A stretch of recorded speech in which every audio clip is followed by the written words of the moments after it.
Kronologi Grandmas tabrak truk hingga bodinya terlepas, mobil melaju tanpa atap.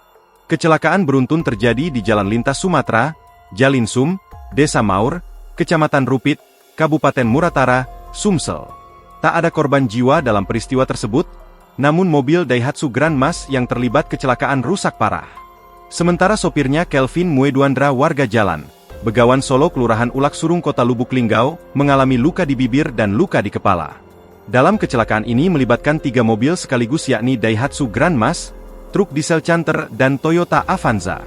Mobil truk diesel Canter BG8077GP dikemudikan Purna Irawan warga Desa Ketuan Jaya, Kecamatan Muara Beliti, Kabupaten Musirawas.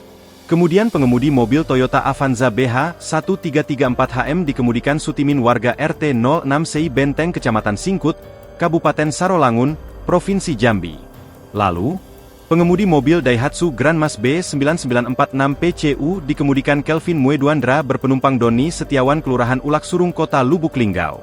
Kasat Lantas Polres Muratara, AKP M. Abdul Karim menyampaikan kejadian bermula mobil Daihatsu Grandmas dikemudikan oleh Kelvin membawa seorang penumpang Doni Setiawan datang dari arah Lubuk Linggau menuju arah Kerupit. Diduga berjalan dengan kecepatan tinggi saat melintas di jalan tersebut, kata Karim pada wartawan, Jumat, 26 Desember 2025.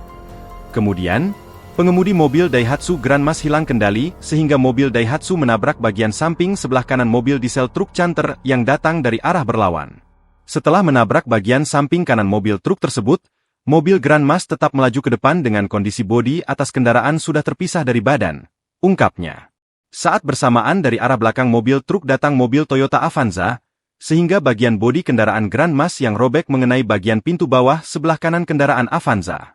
Akibat kejadian tersebut ketiga kendaraan mengalami kerusakan, sedangkan pengemudi kendaraan Daihatsu Grandmas mengalami luka-luka, ujarnya. Download Tribun X sekarang, menghadirkan lokal menjadi Indonesia.